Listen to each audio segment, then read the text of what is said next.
ना शरण गेलो तर काय होईल? तो हा तरील पार भव दुस्तर नदीचा भव म्हणजे संसार, दुस्तर म्हणजे अवघड, नदी म्हणजे नदी. ही संसार रूपी नदी तरुण जाणं अवघड आहे माई बापा हो. पण जर आम्ही भगवंताला शरण गेलो तर माझा भगवंत माझे मामा आपल्याला तरुण जायला अवघड असणारी संसार रूपी नदी तारून नेत असतात. म्हणून आपण त्यांना सर्व भावाने शरण गेलं पाहिजे, कारण ते भोलेनाथ आहे. भगवान शिवाचा अवतार म्हणजे माझे मामा आहेत माई बापा. थोडासा विको द्या बरं दादा.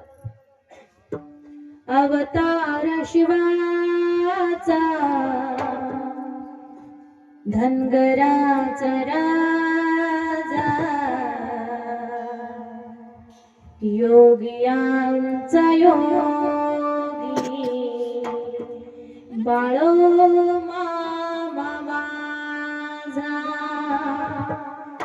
अवतार शिवाचा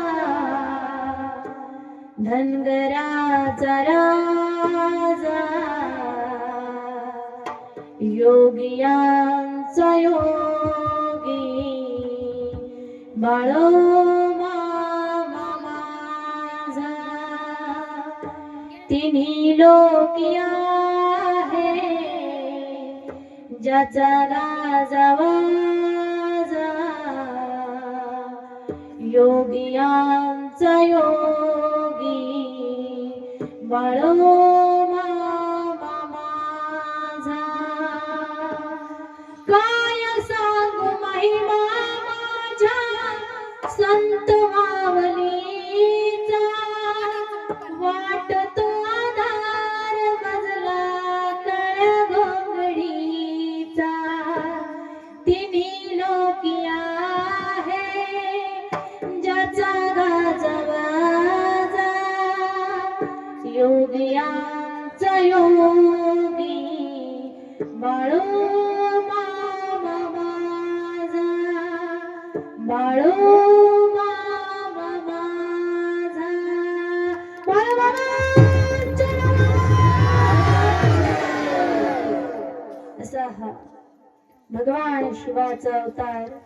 तिने लोकावर सत्ता गाजवणारा सत्ताधीश, न्यायाधीश माझा भगवंत माझे मामा आहेत माई बापा हो.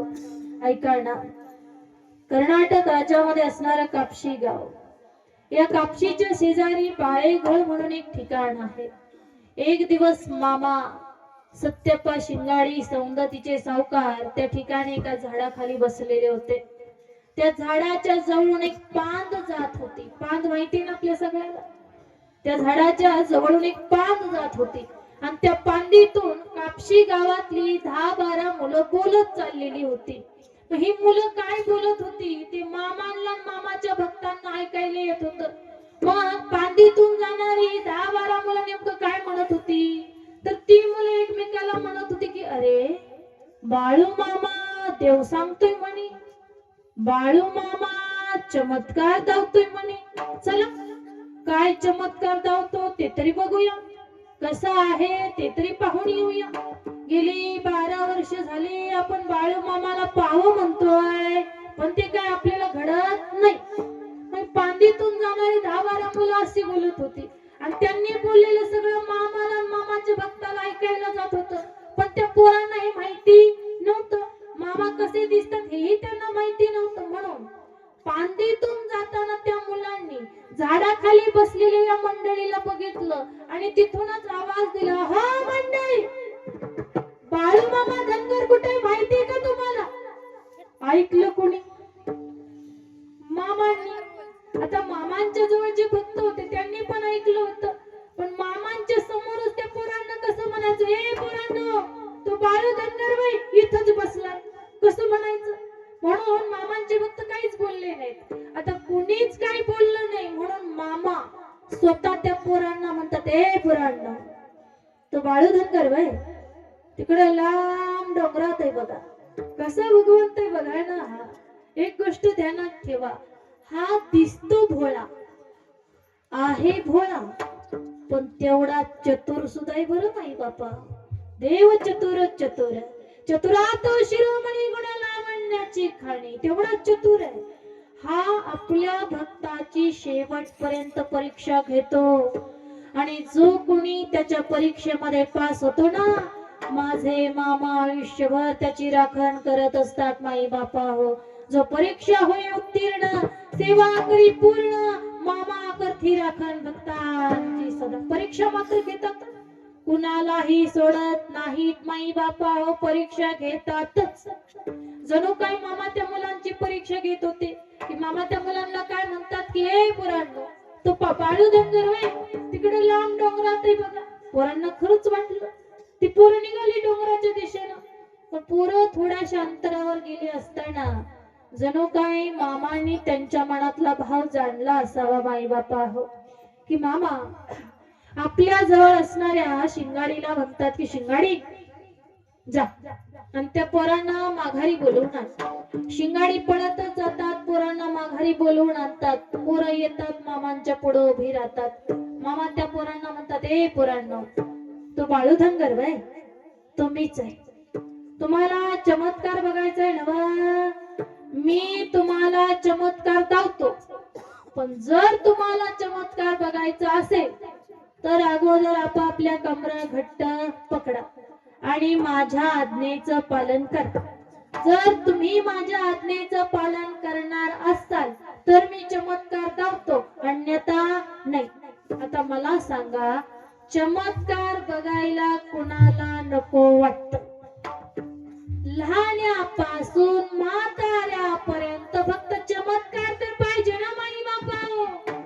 अरे देवाला सुद्धा माहिती होतं कलियुगामध्ये चमत्काराशिवाय नमस्कार नाही. देवाला माहिती म्हणून तर त्यानं ही लीला केली माई बापा. मामा काय म्हणतात, चमत्कार दावतो पण माझ्या आज्ञेचं पालन करणार चालतं. पोरं तयार झाली ना, पोरांनी आपापल्या कमरा घट्ट पकडल्या आणि मामाला सांगितलं की आम्ही तुमच्या आज्ञेचं पालन करायला तयार आहे. मामा म्हणले ठीक आहे. तर हे पोरांनो, मामा त्या पोरांना आज्ञा करतात की हे पोरांनो, आपापले डोळे घट्ट मिटून घ्या. पोरांनी डोळे घट्ट मिटले. इकडं पोरांनी डोळे घट्ट मिटले आणि तिकडं मामाने आपलं रूप पालटून 7 फळीच्या भुजंगाचं रूप धारण केलं.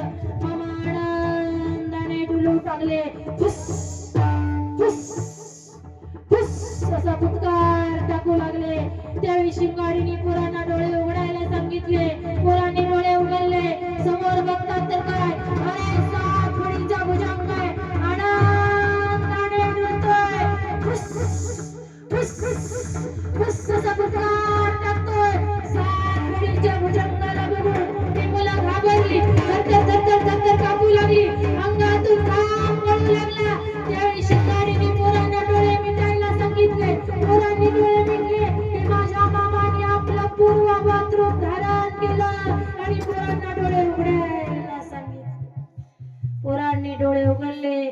समोर बघतात तर काय, सद्गुरु संत बाळू मामा आहे त्या पोशाखामध्ये उभे होते. पोरं गेली अशी मामांच्या चरणी नतमस्तक झाली. मामा त्या पोरांना म्हणतात, ए पोरांनो, बघितलं ना व चमत्कार? कसेही असो, गेली 12 वर्ष झालं तुम्ही माझी आठवण काढता. म्हणजे गेली 12 वर्ष झालं तुम्ही माझी आठवण काढून माझी भक्ती करणारे माझे भक्त आहात. लक्षात घ्या माई बापा हो, त्या पोरांनी 12 वर्ष मामांची भक्ती केलेली होती. एक तप भक्तीचं पूर्ण केलेलं होतं.